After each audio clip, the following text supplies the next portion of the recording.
On this week's Gridiron Report, we have the Lions beating the Tampa Bay Buccaneers, the Detroit Pistons, basketball is back, Red Wings hotter than ever, and then even some college football talk. And it's all brought to you by Pins and Aces, our favorite spot to get all of your golf apparel needs.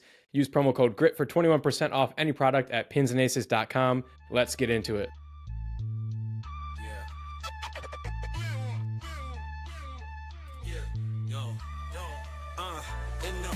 City where the lights grow dim, grit and grind every inch, every rim, from the underdogs rising to the legends that win. It's the grit iron report, let the games begin. Every highlight's a journey, roads paved with fire, sweat, tears, and hustle that never expire. From the rookies on the rise to the old hands retire. Grit iron is the place for fans to conspire. Hustle on blast, beats thundering loud.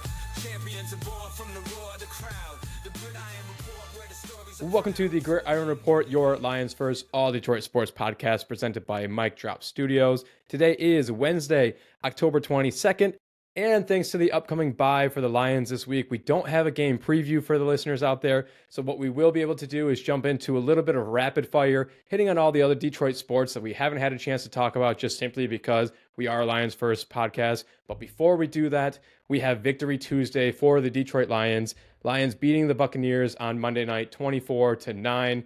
My overall thoughts on this is absolutely not the game I expected. If we recall from last week's episode, we kind of were coming in which the Bucs had a lot of injuries, a lot of injuries coming into this game just from their offensive line. Then a lot of their wide receivers kind of got injured, and we had some injuries in the secondary, but I felt pretty confident in that our injuries weren't as bad as theirs. Suddenly, right before this game started, I feel like the Bucs suddenly got really healthy. Both Mike Evans and Emeka Egbuka ended up playing. So I got really nervous for this game and thought maybe this is just going to be a track shootout and just like whatever offense was going to kind of have the ball last would end up winning. And it really wasn't that at all. It's pretty much a Lions dominant victory on Monday night. Yeah, it was super interesting. Yeah, I think everyone kind of thought and knew that Mike Evans was going to be playing first week back since week 3. But yeah, Emeka Egbuka, like that was a surprise to me. You know, it's a hamstring injury. Those things typically take weeks and weeks depending on the strain, the grade of that partial tear. So apparently it wasn't that bad. He was out there. I do think he was probably still a little injured. He didn't look great. Yeah. Mike Evans obviously, went down with just a horrendous what it ended up being a concussion. He got knocked out, and I think he also fractured a collarbone or maybe an AC joint, something like that. Yeah, I mean, I totally feel for Mike Evans. That's horrible injury. But yeah, dude, I completely agree. I was getting a little nervous. I thought this was always a spot where the Lions were going to win. It was a bounce back game, Monday Night Football, Ford Field rocking. You really needed that win after you dropped it and laid an egg against the Chiefs. So I knew they were going to win, but I didn't think they were going to win really in this fashion. I thought it was going to be a shootout, man. I really did. We talked about it on the last show that, the over is looking really juicy. It's going to be a shootout. We're without a lot of, our defensive backs, and that could not have been further from the case. And I just want to say, like, before we even get into it, like, this Lions defense, like, oh my God, this was the best effort that I have seen from a defense, given how many injuries they had to their cornerbacks, to their safeties. Obviously, Brian Branch out, not with an injury, but because he's suspended. But they just had so many guys out, and I thought those guys were playing with more heart than I have ever fucking seen before. It was so awesome, man. Yeah, it was great because they're practice squad guys, and we'll get into them in a minute. I know at least I have a few guys to specifically call out. So it's really great to see. This was just a classic Dan Campbell game in which, like, there was so much distractions this past week coming into this game. You had first and foremost, just the loss to the Chiefs, like just losing in general. It sucks. It's going to distract you a little bit. Then you had on top of it, you had all the controversial calls and non-calls about, whether you could make the trick play, whether that was reviewable, everything like that. Then you had the Brian Branch fight and suspension and that going on. And then you had all the injuries on top of that. So, like, there were so many reasons for this to be a trap game. Even like the Buccaneers are a great team, so I don't even know if you can call it a trap game because we definitely weren't under selling them, but it was just like a classic Dan Campbell, like, forget everything that happened over the last few days. We're only focused on Monday night. We're gonna go in, do our job, and get out. And it was a classic Dan Campbell, textbook performance there. Do you want to start on the defense though? Because you just kind of teed it up perfectly. The defense was fantastic. Yeah. I mean, you can kick us out. Yeah, I was just gonna say I would love to.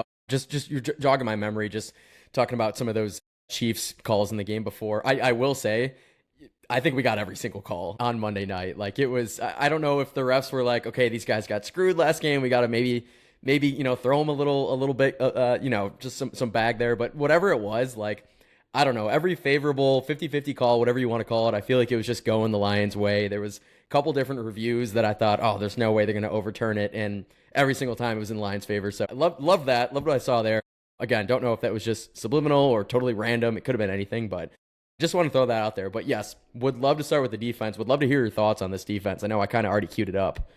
Yeah, I mean, like I said, it was what had me worried in the first place, just because I thought it just naturally, no shade to those guys. They were all guys that are practice squad guys. Our starting cornerbacks and safeties were all out. Like, I don't know. I can't single-handedly think of a time which, like, your entire secondary was out in a single game. And Brian Branch, obviously out with this suspension, he was also banged up too. There was at least once a game, him and Kirby both were going down with some sort of injury, and they both were able to kind of get up and finish out their games. But they both have been dealing with injuries. So, like, Brian he probably would have played. I almost guarantee he would have played if it wasn't for a suspension. But, like, he was also injured too. So we can say, like, the entire secondary is out injured. And it definitely helps that we got Aleem McNeil back. I'll get to him in a second, but this defense was fantastic. I mean, from the very start, these guys were playing with their hairs on fire. There was no miscommunications. On top of these guys just not generally being probably quite as talented as our starters, they haven't played with each other ever. A lot of them haven't played really under Calvin Shepard. It's like there was no miscommunications. There was no thinking you're passing a receiver off to somebody and no one's there. There was no deep balls that were let up. I mean, they were fantastic. I mean, like I said, it was pass breakup after pass breakup. Aleem McNeil being back was huge. He was, I mean, a man amongst boys. There was so many plays in which I just watched him pick up his offensive lineman in front of him and just push him straight back into Baker Mayfield.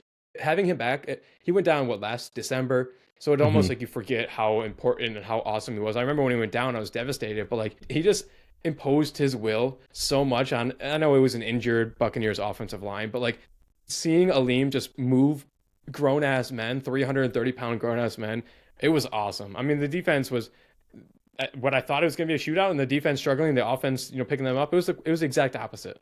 Dude, it was awesome, man. I love what I saw from Aleem. You mentioned Aleem. Yeah, he was just manhandling folks. I think, yeah, just the defensive line in general, loved what I saw. I mean, even Hutch out there, like you look at his stat line and you might say, oh, he didn't really do much all game. But if you actually watch the game, he's getting doubled on every play, but he's still moving Baker off his line, making him uncomfortable. I thought the defensive line did a great job pretty much the entire night of making Baker uncomfortable. And you could tell he was a little bit in hell there. He was missing a lot of throws. Now, I will say some of those throws, I do think Baker was just off. He was off the entire game. He was making some throws that, missing throws, I should say, that he's made all year. So, guys have off days. I know that, but I know that at least some of those missed throws, it's because the Lions the defensive line was just like getting to him.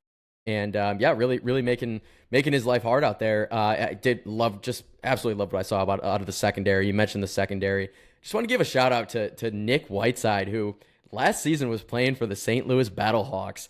Then now, signs with the Lions. He was probably a practice squad guy. I didn't even think he was, going to get any snaps. And then all of a sudden he's thrown into a starting role.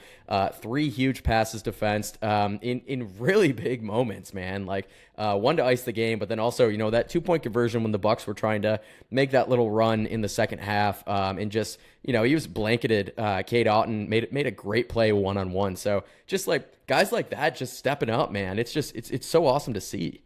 Yeah, shout out Nick Whiteside. We'll get to him later on in the show. Spoiler there.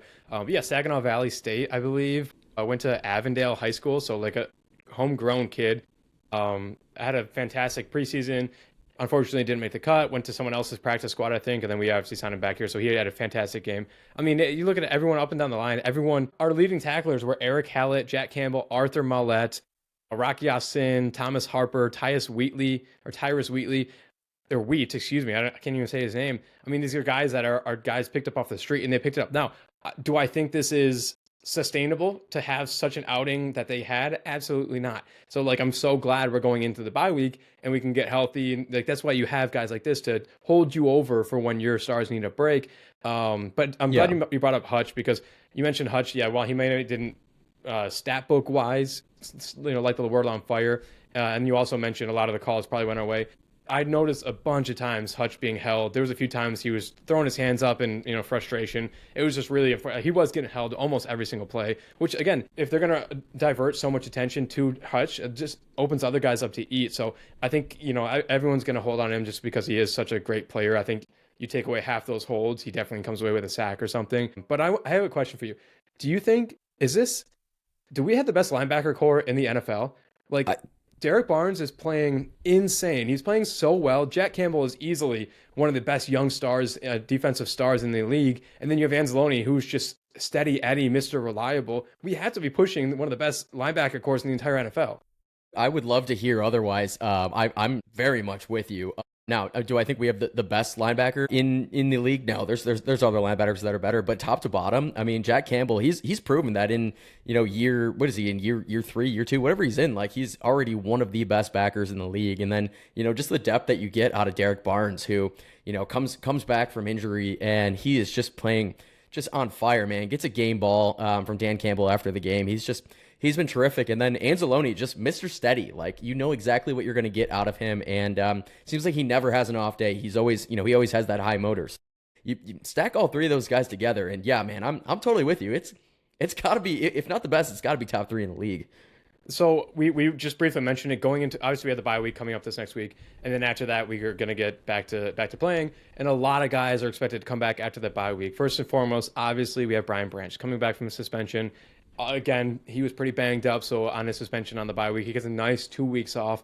Honestly, it was obviously a tough opponent. We came away with it, but like this was a perfect time for him to be suspended, to get like a full 2 weeks to heal and get right with the other secondary boys. You're going to get him back. You're likely going to get Kirby Joseph back. You're probably getting Terry Arnold back. You're getting Marcus Davenport back. Rodrigo should be back within a week or two after that. Levi Onwuzurike, similar to Rodrigo, should be back a week or two after that. They're looking at maybe about week 10 for them.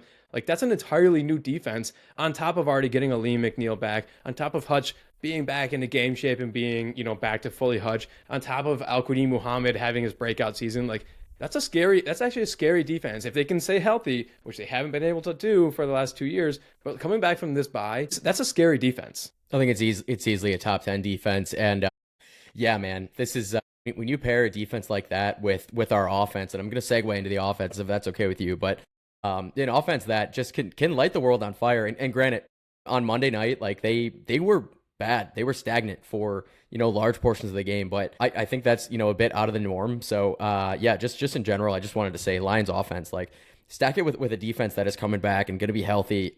And yeah, just Calvin Shepard as a defensive coordinator, just proving that he is, every bit as good as some folks thought he would be before the season. So yeah, I think it's a scary team, man. I think this is a Lions team that you're not going to want to face in November and December. And love to say that, love to hear that. So, but yeah, just dude, offense, like what a weird game. Just dominant first quarter, probably one of the most dominant first quarters that I've seen out of the Lions in a long time, because this is a team that sometimes has started slow in seasons past. So yeah, 146 yards, but only 7 points to show for it.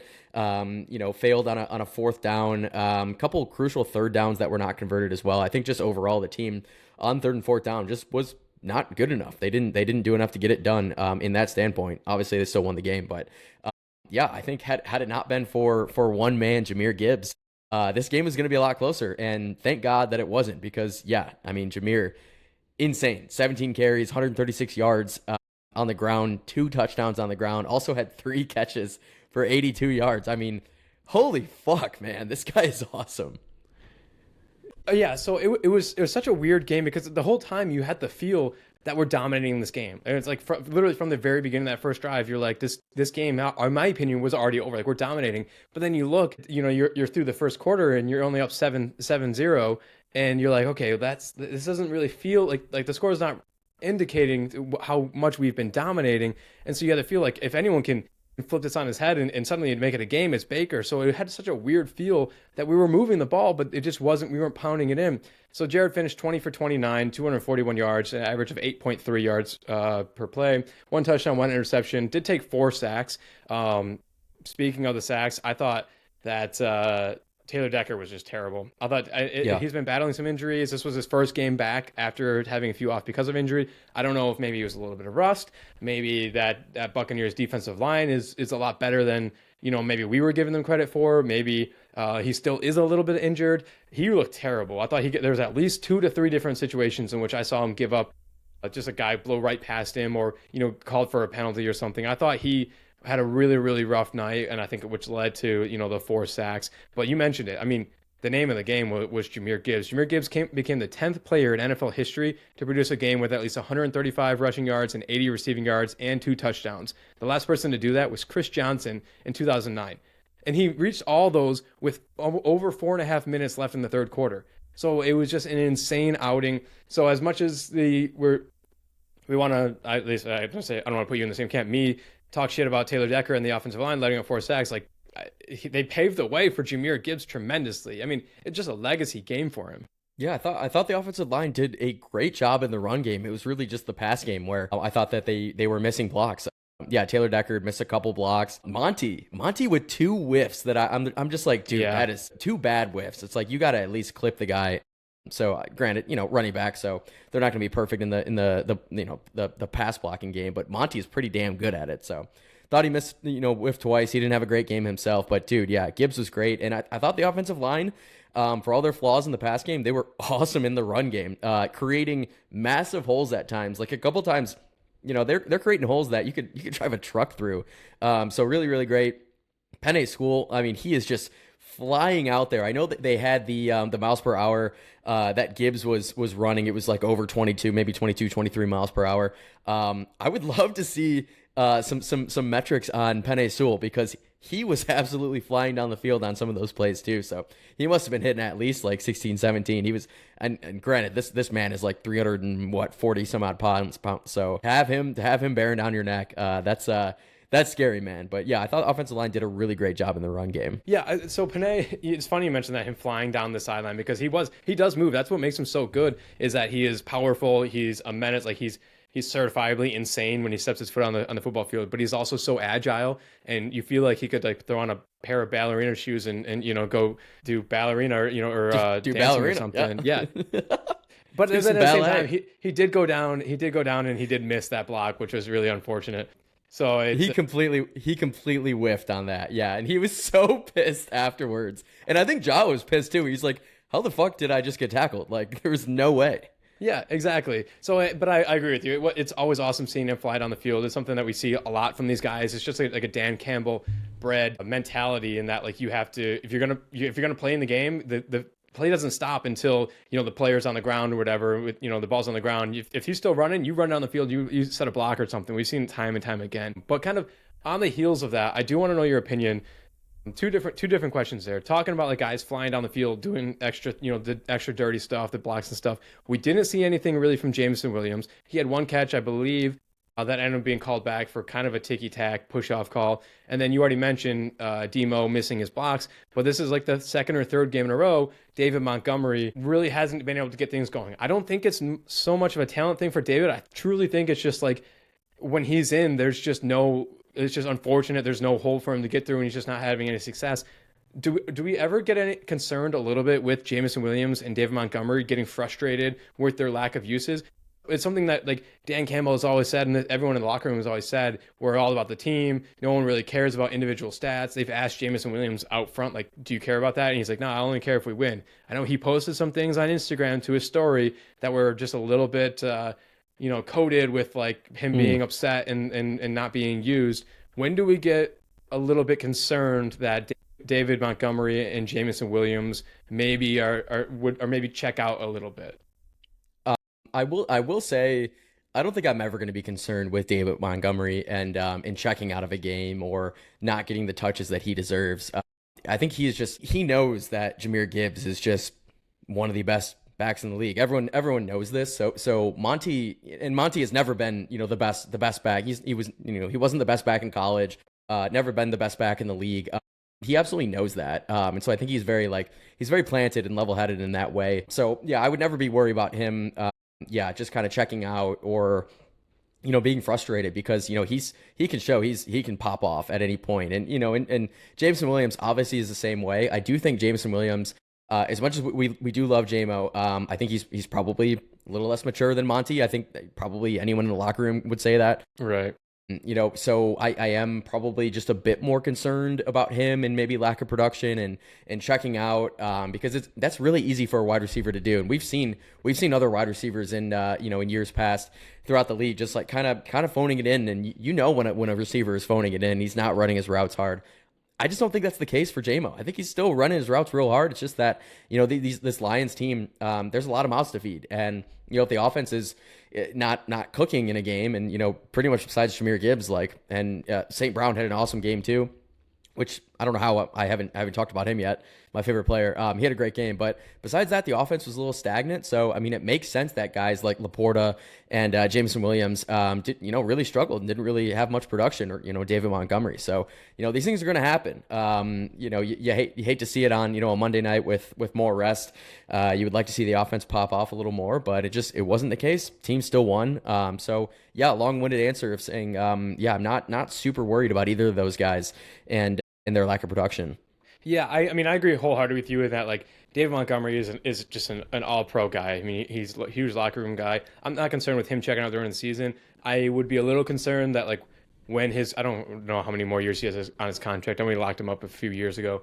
When it does come time to think about, his next role with the team, if he wants to go somewhere else, I'm a little worried then, just because, I love Demo. I think he's he's such a luxury to have to switch him out. If we ever go to overtime, he's a perfect legs and someone to put it in the 5-yard line just to punch it in. So that concerns me a little bit. I agree with you. I don't think I would ever be concerned about him checking out during the season. Jameson Williams, obviously we've had some issues with that in the past. He seems to have really turned a corner. I don't know.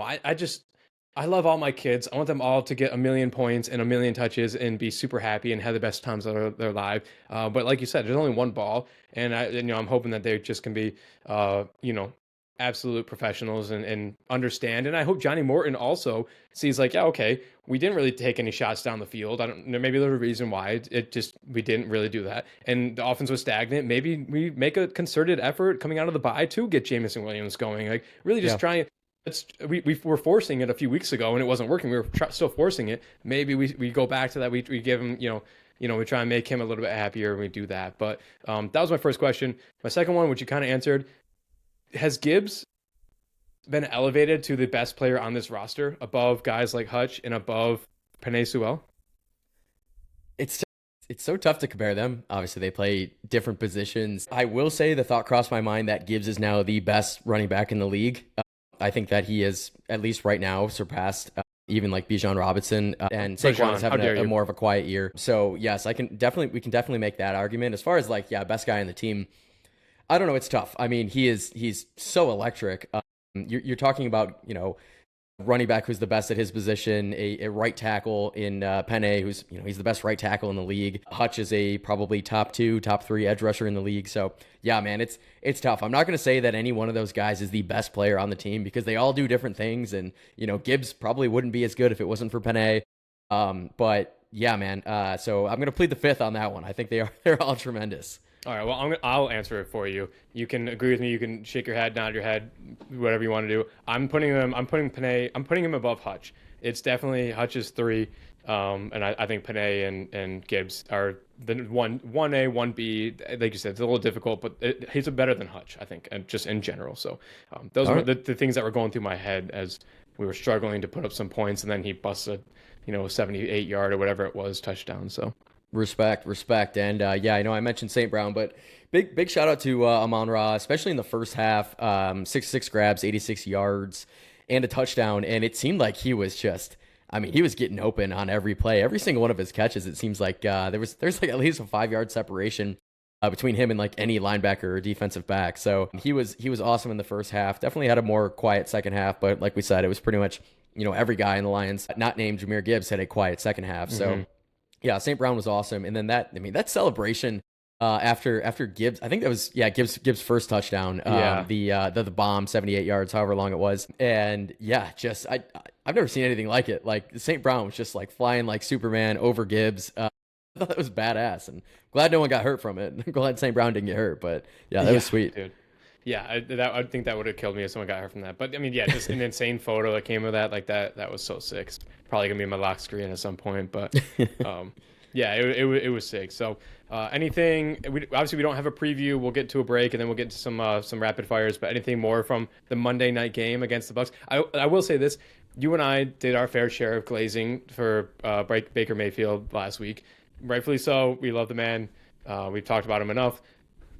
He wasn't on, obviously, like you mentioned during the defensive side. He was uncomfortable, out of sorts, just had an off game. He was complaining a little bit to the refs, which I thought was a little bit soft. I thought that was a little bit anti-Baker-like. So Baker, need you to be a little bit better.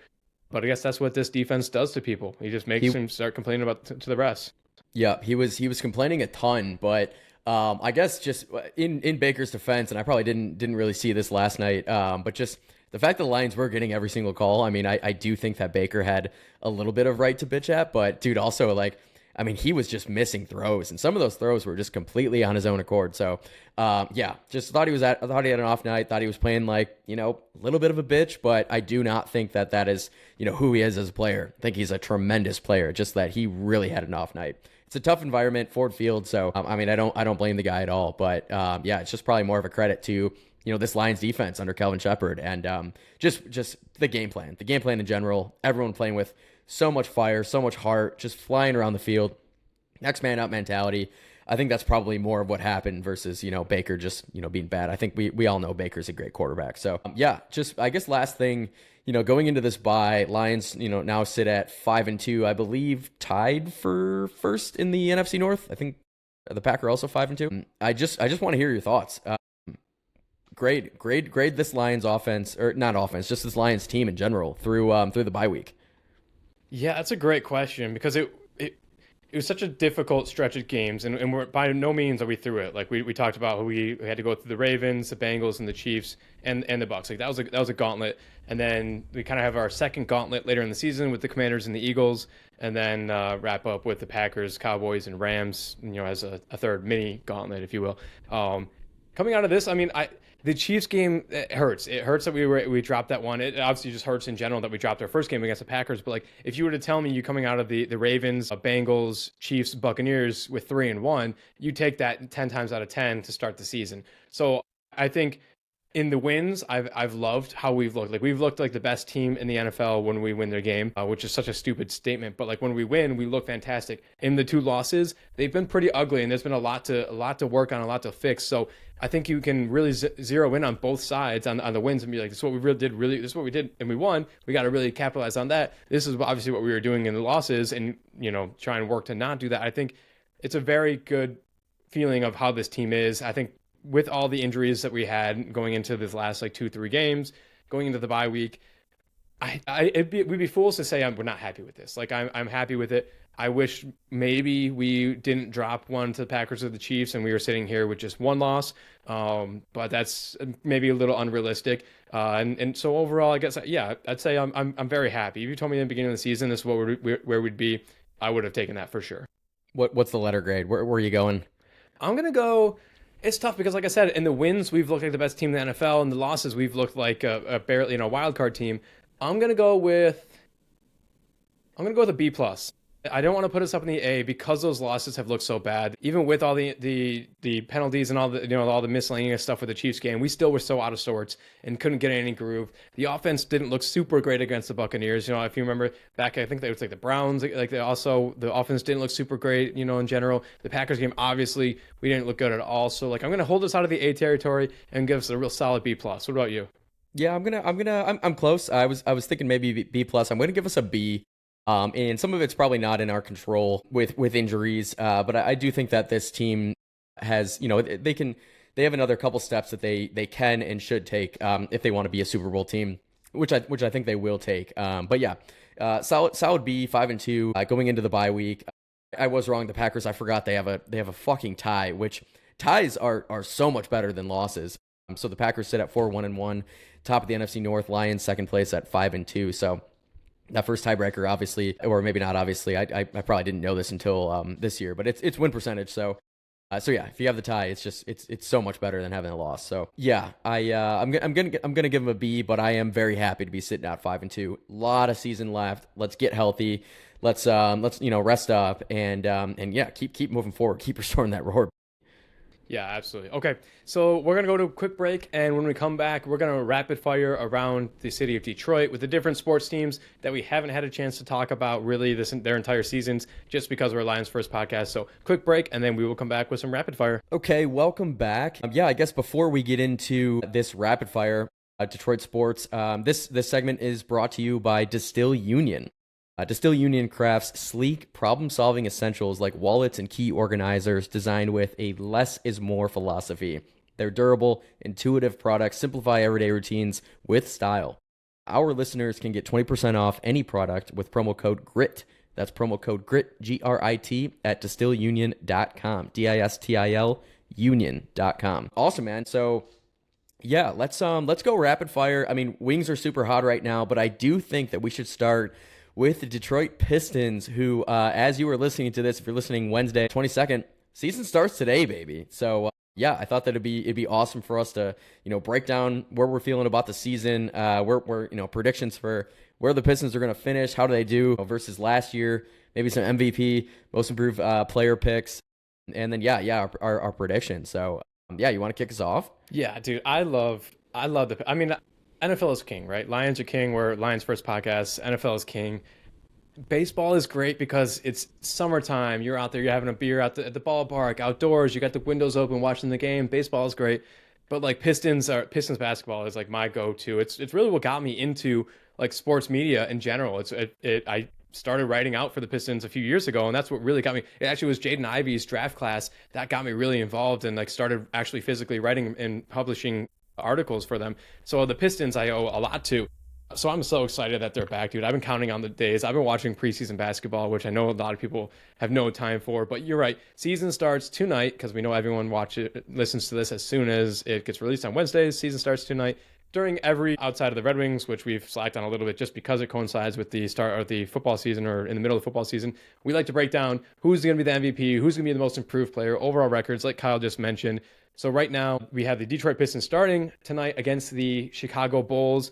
Obviously a number of different games. We start out with a little bit of a tough schedule. We have Houston, who is obviously if you follow the NBA, they've added Kevin Durant. They actually starting him at the 2 position. So they have everyone in their lineup either 6'8" or above, which is crazy. Their 2 guard is 6'11". So we have Houston, we have Boston immediately after them. We have Cleveland immediately after them. Then we have Orlando immediately after them. And then we have Dallas with Cooper Flagg immediately after them. So starting the season on pretty much of a real difficult stretch. But I've done a whole bunch of different stimulations. I've read on about ESPN. I've done, trying to see what everyone thinks we're going to end up finishing at. But let's go through our picks. Let's start out with MVP. I think this has got to be super easy, but who's your MVP pick for this upcoming season? Oh, and it's like a dude, don't overthink this one. Like this is Cade Cunningham. He's going to be my MVP pick. I just think that this team will go as far as Cade will take it. And we've seen just, I mean, honestly, every year Cade just gets better. We saw him, as an all-star last season. I think that he's still somewhat quiet in the biggest moments. I do think that, increasing his production, especially in clutch time, I think, well, I guess I hope that they're going to be in, just as many close games or maybe more close games than last year. Actually, I don't know how they could be in more close games than last year. They were like the cardiac Pistons. Every game seemingly was close, but I do think, in clutch time, would like to see him, just a little bit better. You don't need to be a Tyrese Halliburton. You don't need to be just the best player in clutch time, like of all time, or, like an MJ or even a LeBron. But I do think that, he comes out flat just a little bit in the biggest moments. So would love to see him take that next step. But yeah, I mean, his production just it's been awesome. It's been increasing year over year. So yeah, this team, it'll go as far as Cade will take it. 100%, dude. You're 100% right on that. This is so much like you don't want to get cute with the MVP. Like he's the MVP of this team. He got MVP votes last year and he only got better this offseason. There's so many question marks around him, or at least there was last year, about his health. He obviously was battling a little bit of injury bugs. Last year, he put together 70 games. His stats last year, he had 26.1 points per game, 6.1 rebounds per game, 9.1 assists, 1 steal, zero point 0.8 blocks, which if you're watching this year, watch how many come from behind blocks Cade Cunningham has. He's one of the best point guards in doing so. The main kind of issues with him, he has 4.4 turnovers, so a 2.1 turnover assist to turnover ratio. So what I think he's going to like, what's going to take him to be our MVP and take him to that next level, he's got to get his points up a little bit. 26.1 per game is really, really good. I think he can get that up to in like the 27s. His rebounding is already fantastic. His assists are already fantastic. His three-point shooting has to be a little bit better this year. In the preseason, he has shot the three ball really, really well. Towards the end of the season last year, he was hitting it pretty well. But then his turnovers. He really struggled last year with his turnovers, just careless, bringing the ball up and making plays that he doesn't need to and turning the ball over. He has to be better. I think he was second in the NBA in turnovers last year behind, I believe, Trae Young. I might be wrong on that. He has to be better on turning the ball over, and I think he will. I think it just comes with maturity, and I think he's kind of grown into that. I think he will be, but I think it's so easy. He's going to be MVP. I think he's going to get even more actual MVP of the league votes this upcoming year. I think he's going to be a starter in the All-Star game. I think that's how good he's going to be for the East. Yeah, I love it. I guess we should clarify if we haven't already that this is our MVP of the Pistons. Correct. But yeah, I do agree. He was sniffing that MVP conversation last year, right? And he got a few votes, didn't he? Like maybe fringe top 10. So I mean, he's right there. He's not that far away. So yeah, just love it. I'm so excited to see everything that Cade can do. Obviously, yeah, hoping he stays healthy. He's been very healthy for the past year plus. So hoping that keeps up. But yeah, I mean it's Cade season. I'm so excited. How about most improved player? Yeah, let's hear it from you first. I think we might have the same one here.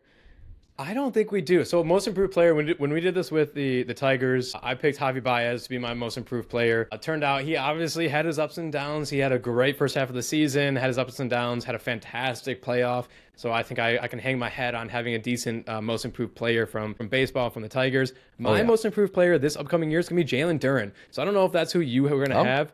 I don't think it was going to be. Jalen Duren.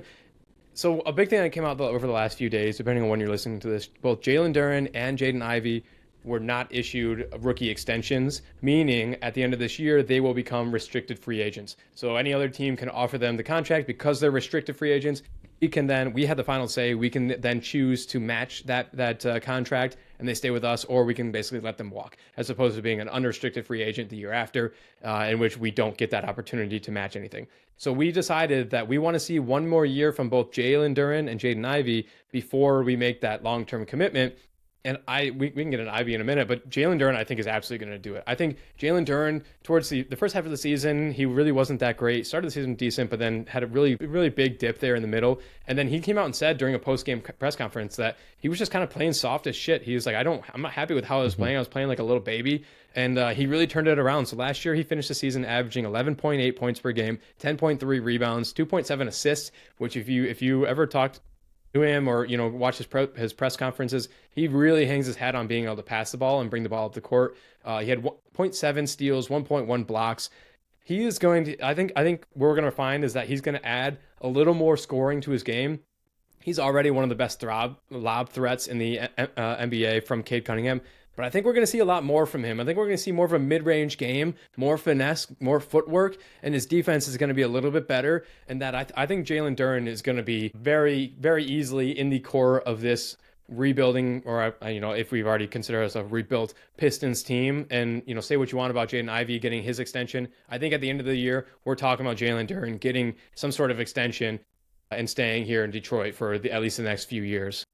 Yeah, love that pick. Jalen Duren he's a hell of a player, man. He's 22 years old. Say again? He's only 22 years old too. He's still so insanely young. Only 22 years old. Yeah, that's actually mind blowing. He's already accomplished more in his life than I probably will in like 10 lives. But yeah, shout out Jalen Duren. Love that pick. Before I get to my most improved pick, I am curious how you feel about not giving the extension to either of these guys, because I totally get why they didn't, especially with Jaden Ivey coming off that injury, and now he's actually re-injured again. Mm-hmm. It's a different injury. This is picked up, I think, a knee injury here, but I do think that if he does pop off this season, it's going to cost them a lot more money to lock Jaden Ivey down long term. So there's a, you obviously it's a big risk, big gamble, but they probably could have done it for a lot cheaper after last offseason, just knowing that he's coming off that injury. Jalen Duren, it's probably a little bit of a different scenario, but we'd love to hear your thoughts on that. Yeah, I was, as soon as the additional Jaden Ivey injury broke and that he was going to be out for another 4 weeks, immediately I said, okay, that's it. He's not getting the extension, just because that's now, it's going to be a year plus, year and a quarter, a year and a half even of no basketball. And that's really bad for, and it's not like, it wasn't necessarily injury prone. Cole Anthony dove into his legs and broke his fibula. So like, that's not his fault. But that now this knee injury, like, that's just too much injury to go, push the chips to the middle of the table and keep him around long term. So I'm okay with the Jaden Ivey. Jalen Duren, I already mentioned it. I think he's going to have a stellar year. I get why they basically want to see that come to fruition, and they want to make sure, like, okay, we think this could happen before we actually give you that long-term deal. We want to make sure it does happen. So I do get it. I wish they did give him something, because like I said, he's still so young that he's shown enough potential that, like, even if he doesn't put it all together this year, he still has so much of his career ahead. Like, I'm okay. I wish they would have tendered him one, but I want to make this loud and clear. I don't care how much more money it's going to cost the Pistons. If they pop off, I don't care. You better back that truck up and you keep him here. I don't give a shit how much money it's going to cost. Now, do I think that's going to happen? I don't know. But I don't care how much money they would have saved or how much now they're going to have to pay. But yeah, I'm okay. I'm definitely okay with the Ivy. Would have wished they tendered one to Duren, but I get it.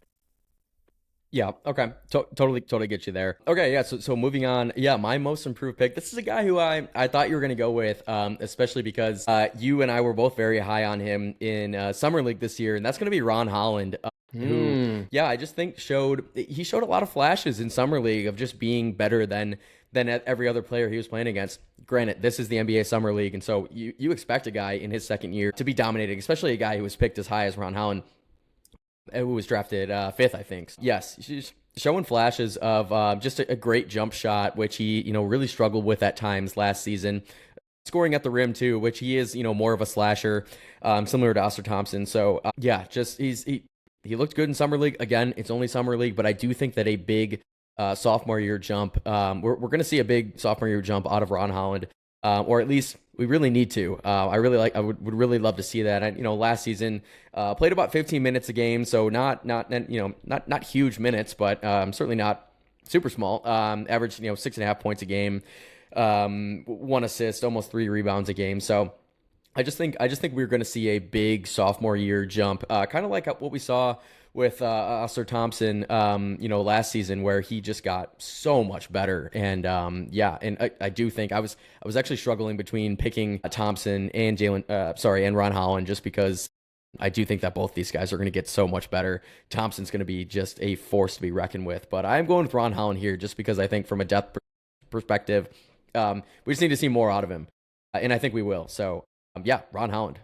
I thought you were going to go with Asar Thompson, but yeah, Ron's a great call. Ron was too good for Summer League. You mentioned it. He was too good. You hate to say that just because, like, how he was too good. Like, he was just too good. He was all over the court. He was playing fantastic. He was averaging like 28 points a game or something like that. Absurd. But what we saw from him was, the nitty gritty, the small stuff that was really great. He was hitting corner 3-point plays in all ways, right? He was hitting 3 points off the dribble. They were drawing up plays for him, which he was coming off screens and hitting 3-point. Every single type of 3-pointer he was trying to make, he was hitting them.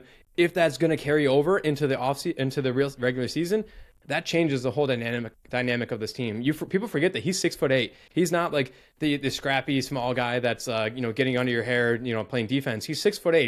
He's a 3-4 position guy, and so having him being able to extend and shoot the 3 ball, it would change the entire dynamic of this team. Fred Vinson, our assistant coach, who's the best 3-point shooting coach in the NBA, has been working tirelessly with him and Asar. And Ron already has the Detroit mentality. He's ready to, drop the gloves at any point in time. He's going to try and D up your best player. He's going to get emotional. He's going to probably let his emotions get the best of him a few times throughout the year. But I love that. I mean, he's so young. He's still a part of this. I think he's more so working himself into more of the ingrained into the young core than like Jaden Ivey, just because of his injuries, unfortunately. But big year coming from Ron. I think Ron's going to be huge for this. So I love that he's your most improved player.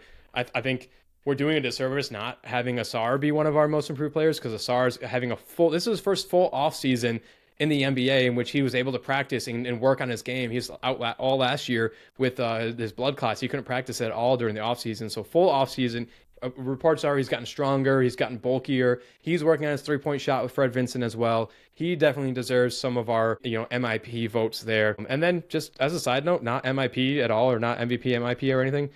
Trajan Langdon, Malik Beasley's still out there. Let's give him a call. I know we're still waiting on some league investigations or something. Let's get Malik Beasley back on this roster, Trajan. But all right, let's wrap up our Pistons talk. Overall prediction, you want to give us what you're thinking? It's hard with such a long season, but overall prediction, how we're going to end up the year?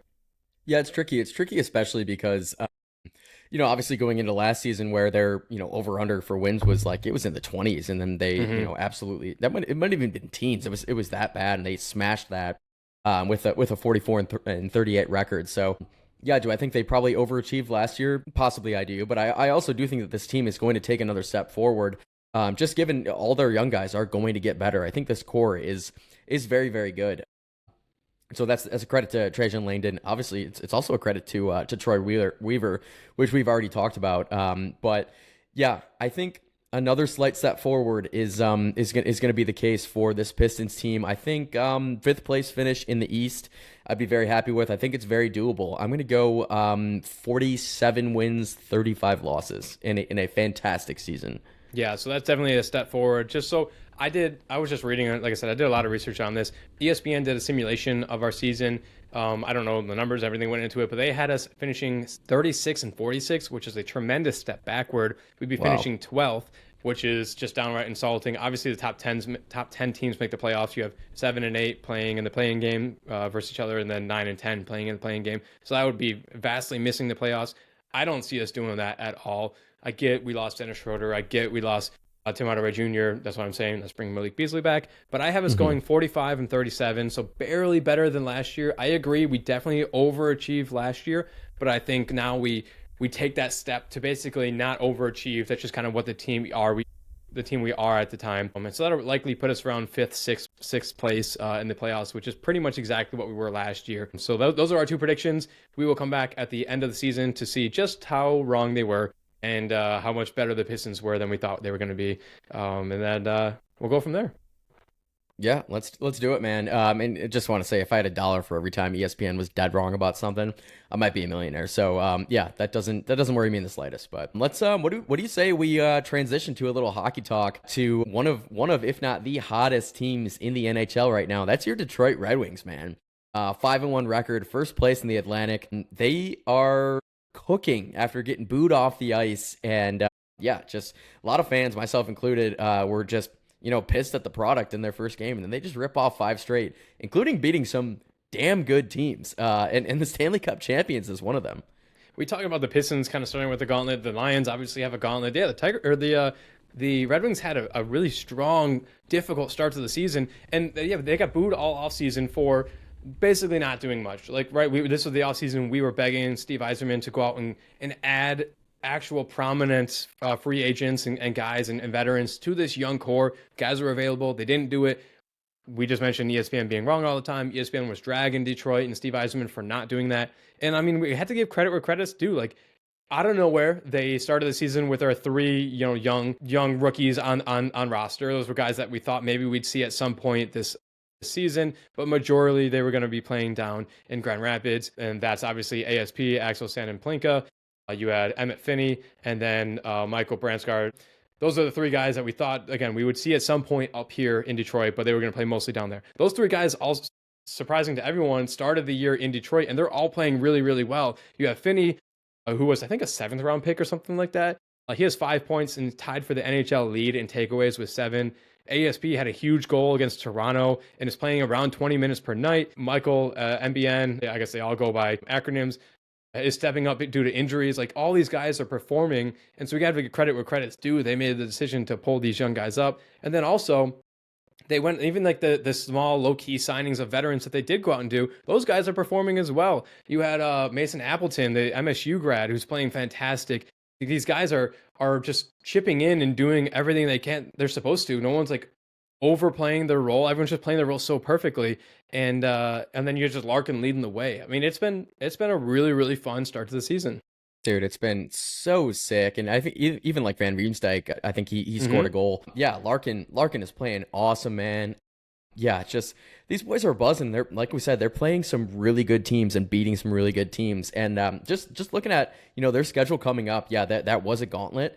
Now you got the Sabres, Islanders, 2 games against the Blues, the Kings, and the Ducks. I don't think any of those teams have more than 5 points on the season so far. Obviously, season very new, just started, so there could be a lot of variance there. Some of these teams can end up being in playoff teams. I don't know, but just right now, looking at the standings, these are some winnable games on the schedule now. So you could be looking at a Red Wings team that, yeah, I think they're going to continue to win. Now, do I think they're going to win all those games? No, it's the NHL, it's hockey.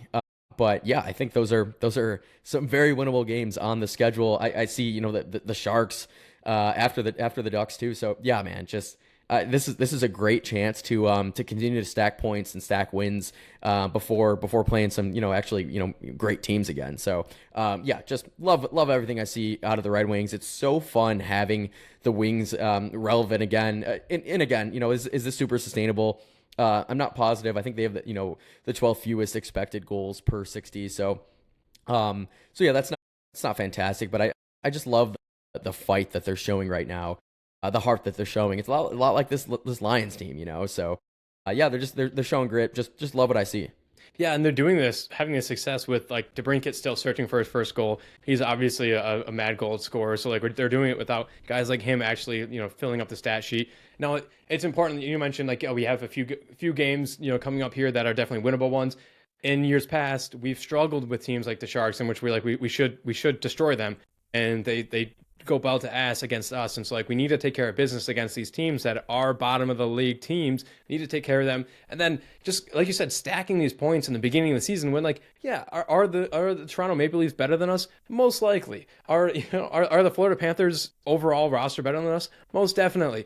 But yes, like they're still figuring it out. Teams are still figuring it out. It's the beginning of the season. Let's just stack those points. I don't give a shit if they're still figuring it out. I'm going to take that point, and we're going to, at the end of the season, be thankful that we were able to stack a bunch of points against better than us teams that are still trying to figure it out. So it's important that we stack the points now while we can, while these better teams, better rosters than us are figuring it out. And then again, you got to take care of business against the teams you just mentioned, those teams that are still struggling. They're less than 5 points, stuff like that. So it's fun. I know we do take a little bit of heat for not going too much into depth on the Wings on this show. It's just difficult for us because we're Lions' first podcast. I have admitted many times before, I'm not a puckhead. I watch the Wings. I like to follow them as much as I can. But talk to me long enough about the Wings, and you'll definitely notice my lack of knowledge in some areas there. So I'm glad we're able to talk about them at least in a little bit. Dude, yeah, and I'm the same way, man. I think that we are both football first. I mean, we're football guys through and through. It doesn't mean that we don't love hockey. We do. We just just not as well versed in it. So again, though, love what we see about the Red Wings. We're going to continue to cover them, talk about them, especially when they're winning. I just think that Detroit sports is in a much better place when the Red Wings are good. We have not been able to say that for a very long time. So 5-1 start. That's that's very, very great to see. Let's get playoff sports to all 4 major teams here in Detroit again. Yes, obviously, sir. We just missed that with the Red Wings. Let's get back to that. Okay, we're getting towards the end of the show. We do want to take a few minutes. Like I said, this is a chance for us. We don't have a preview with the Lions with the bye, so we're just trying to hit all these sports in here, rapid fire. Let's get into a little bit of college football. We don't need to talk that much about it, but we have the Michigan Wolverines, the Michigan State Spartans.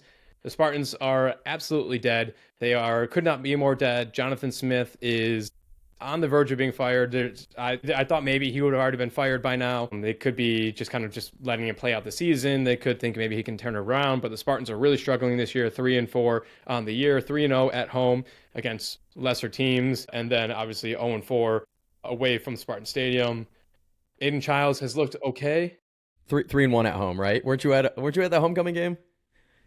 Oh, dude, you're right. I just blacked that out of my head. Did you black out? Yeah, I would have blacked that out. Soberly blacked out just to keep it out of my head. But yeah, so breaking them down, we'll get to Michigan in a second. Aiden Childs has looked okay. I thought at times he's looked a lot better than he did last year. At other times, I think he's been running for his life. Offensive line has looked just terrible. The defense is absolutely Swiss cheese. Joe Rossi also is probably counting his days.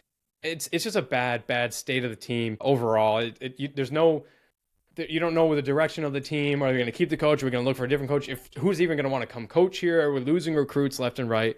The state of Michigan State football is very doom and gloom at the moment.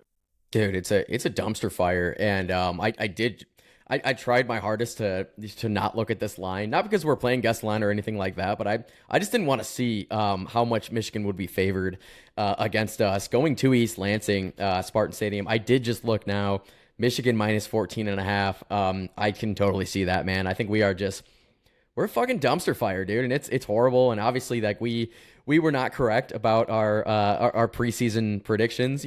Sue us, man. We're dumb podcasters, and yeah, we are obviously big Michigan State alums too. So yeah, it's all bad. It's all bad. Like you said, we're losing recruits left and right. There's really just no vision. Obviously, like even at the beginning of the season, like the talent top to bottom, it wasn't there. There's a reason why they're picked to finish 10th or 11th in the Big Ten, but. I will say, even the talent that they do have, this coaching staff is just not getting enough out of these kids at all. Like, I think a better coaching staff and just better coaches in general would be able to squeak out a few more wins. Maybe win, beat UCLA homecoming. A couple other decently close ones. I didn't think they played horrible against Nebraska, but not nearly good enough to win. They go out to USC again. Don't think they played horrible, but just don't have the talent to beat these teams. And now they've just completely quit. The Indiana game second half was just an absolute joke. I mean, this team's a joke, and I'm not looking forward to this Michigan game. I know I'll still be watching. We're still huge Michigan State fans. We're gonna watch through and through, but I think Michigan rolls in this one. Yeah, so jumping over to the Michigan side, their season in general hasn't been much better than Michigan State. It's definitely better. They're 5-2. They just broke their way back into the top 25. When we did a breakdown during the offseason, we said for Michigan, like even if your season doesn't go perfectly, you're really just watching Bryce Underwood. Like if your season just is so-so, but Bryce looks good, you're definitely really happy. Bryce has looked pretty good for a true freshman. Looking at his numbers, he has 1,440 passing yards, a completion rate of 62%, which is just below the completion rate of Aiden Childs of 65%. He has 7 touchdowns, 2 interceptions. Aiden Childs has 10 touchdowns, 3 interceptions, so very similar there. But Justice Haynes has been fantastic, a running back for Michigan. They're playing really, really well. They just lost another lineman who I know was struggling in general, so it might not be that bad of a loss. But I think Michigan just in general, like Bryce Underwood is looking pretty good at times. He's looked like a freshman at times. He's going to work through those, like you expect that. But I think at other times he looked really good. So I think if you're a Michigan fan, you're okay with how things have gone. Obviously, you lost a decently close one to Oklahoma, got blown up by USC. Michigan State obviously did too, and then you kind of put a beat down on Washington. You're going to put a beat down on Michigan State this week. You just mentioned the line, and then for Michigan, you're going to wrap up with Purdue, Northwestern, Maryland, and then you have the game against Ohio State. So if you're Michigan, you're in a really good position, I think. As long as Bryce Underwood continues to play decently well, you come away with the season, you're going to make a bowl game, you're going to be pretty happy. Now, I think that means Sharon Morris continues to be the correct coach for you guys? I don't think so. I'm not so sure. But at least you have that opportunity. The Spartans just don't even have that opportunity. Yeah, and I think going 9-3. We talked about it at the beginning of the season, but a 9-3 record with a true freshman quarterback, I think that's to be expected. That's pretty damn good. And I think that was probably close to Michigan's ceiling. So I think they have every bit of chance to still go 9-3. I mean, they still have 10-2 is obviously still in the cards. It could happen. I don't think it's going to, but yeah, man, just the fact that they can run the ball. They actually have an offensive line. Their defense is pretty good. It's nowhere near as good as it has been in years past. They lost a lot of guys to the league, including guys that have gone in for second, third rounds. So yeah, just that's obviously going to happen. Team's going to take a little bit of a step back, but I still think they have a well above average defense. So yeah, this game is not going to be particularly close. Yeah, I know we probably sound like fucking sad ass Michigan State fans, but dude, this is a sad ass program. We're allowed to be sad. Dude, sue me. I'm sad. We're sad. Like, yeah. Yeah, they do it to us. Yeah, Derek Moore leading their defense with 4.5 sacks on the edge. He is a pretty good looking player. Michigan's doing all this with no receivers. Like, say what you want. The state has the better receiving core. We just haven't had a chance to even in any way use them correctly. Yeah, that's again. We don't really get into college football that much. We broke down both records, but because we had the opportunity, we thought we'd kind of squeeze that in there. But let's wrap up our show with our Grit of the Week. Grit of the Week is brought to you by Pins and Aces. Pins and Aces is a Colorado-based golf brand making premium polos, head covers, and gear that perform on the course and stand out everywhere else. Everything there is made in the USA with quality you can actually feel. Enjoy an exclusive discount with our promo code GRIT, that's GRIT, at pinsandaces.com, pinsandaces.com. squeezing in a few more golf trips and golf outings before we get into the fall. Go to Pins and Aces, get something for you. Going into the holiday break, if you're going to be buying some people some gifts or anything, pinsandaces.com, you get 21% off your entire cart there. Pins and Aces, thank you for sponsoring Grit of the Week. My Grit of the Week, I had my original Grit of the Week going to be Nick Whiteside. You mentioned it, just a great story. But I think because we kind of just already talked about him, but B, I'm just going to zoom out a tiny bit more. And I'm just going to give my Grit of the Week to Calvin Shepard. Calvin Shepard absolutely deserves. He's a first year DC. Losing AG, I never thought AG was going to be that good of a head coach, but he was a hell of a good defensive coordinator. And kind of just giving the reins over to Calvin Shepard, I was a little bit scared, a little bit concerned. He has proven. I mean, he just put together a beautiful game plan to have Baker Mayfield all out of sorts with, like we said, guys coming off the streets, practice squad guys. After the game, Derek Barnes got a game ball from Dan Campbell. Derek Barnes accepted the game ball, then immediately said, like, this is actually needs to go to Calvin Shepard because, I mean, he put together a hell of a game plan. Calvin said a few words and then just gave the ball right back to Derek Barnes. So shout out to Calvin Shepard, my Grit of the Week. Let's keep it up. Let's keep it up. Even after we get healthy, let's keep it up. Dude, Calvin Shepard, man, just doing just a hell of a job. We've talked about it, but for good reason, man. Like, this guy is just scheming up just awesome defensive plans. And I don't know, man. I know the smaller sample size, but he's every bit as good or a better coach than Aaron Glenn was. So again, Aaron Glenn, you know, the Jets are a dumpster fire. I don't want to say that it's all on Aaron Glenn. They have no talent. They have no quarterback. The team has quit on them. So you could say that that's probably on the head coach if the team quits. But, you know, it's neither here nor there. I love what I've seen out of Calvin Shepard, our defensive coordinator. And also, I just want to say, I love just having a former player as D coordinator who is just he's so jacked. It's awesome having just all of our coaches are just extremely jacked, or at least, you know, DC is, Shepard is. I know AG, he was a former player himself, but he's a little bit older, so you know, he gets a pass. But yeah, I just love Shepard, young former player. You know, he was in the league like 7 years ago. So yeah, just he is so fired up on the sideline. When he flexes, it's like, holy shit, dude, that guy could kick pretty much every other coach's ass, maybe not named Dan Campbell. So, yeah, shout out Calvin Shepard, Grit of the Week. I'm going to go with, I mean, this is an easy one. This is a layup. I'm going with a layup. Jahmyr Gibbs, man, just job putting the team on his, like, MF and back. We talked about it, 17 carries, 136 yards on the ground, another 82 yards through the air, 2 touchdowns on the ground. Just the speed to just burn everyone. And then, you know, I think everyone and their brother knew when he was one-on-one with whoever the Bucs safety was. Like, there was not a prayer in the world that guy was going to catch Jahmyr Gibbs. Jahmyr Gibbs is he's probably the fastest guy in the league, if not, you know, tied with, you know, a couple other guys potentially. But he's so incredible. His spin move for his second touchdown, it's like he had eyes like almost in the back of his head, and, you know, it's just the perfect, like, it's like you have the perfect Madden spin move, and you just get that perfect animation. But then he's transcendent. He's amazing. I think he's the best back in the league, and he's also a Grit of the Week recipient. So that's probably the biggest thing of all. Yeah, he had to get one from one of us. I knew you were going to go there because I would have gone there, so that's why I wanted to pivot a little bit and give it to Calvin and the defense. But, I mean, yeah, one of the best performances we've seen in a long time here in Detroit. Like, yeah, he is. I mean, no more words need to be said. He was fantastic. Hopefully he keeps it up, and we're able to keep this train going after the bye week. So love that for him. Love it for the entire team. The entire team really deserves one. I love what you said about Calvin about being a player's coach or a former player, because in his acceptance of the game ball before we get back to Derek Barnes, he pointed that out exactly. He's like, hey, I can't do this without you guys. This is a player league, and having coaches that, like, are former players and they understand it's player driven. It helps recruit guys to come play here. People love playing for that. So shout out to Calvin Shepard. Shout out to Jahmyr Gibbs, best running back in the league, best Detroit Lion on the team. Maybe not named Penei Sewell, yet to be seen. So. All right, that's our show. Thank you guys for tuning into this week's episode. You can find both Kyle and I on Twitter at Kyle_Marino and myself at Dutton_Tyler. You can follow the podcast itself on Instagram or TikTok at Gridiron Report, on Twitter at Gridiron Report 1, or you can watch us on YouTube at Gridiron Report. Finally, you can join the conversation next week by calling into the Gridiron Report voicemail for us to play and discuss on the podcast. That number is 313-306-7939. And if you like this episode, please take a moment to rate it 5 stars, leave us a review, follow us on all forms of social media. We really appreciate it. It allows us to bring you even more Detroit stuff every single week. Thank you guys for listening. Thanks, y'all. Restore that roar. Yeah. journey roads paved with fire, sweat, tears, and hustle that never expire. From the rookies on the rise to the old hands retired, grit iron is the place for fans to conspire. Hustle on, blast beats thundering loud. Champions are born from the roar of the crowd. The gridiron report where the stories are proud. Tune in, bring the heat, make your fandom a vow. Make your fandom a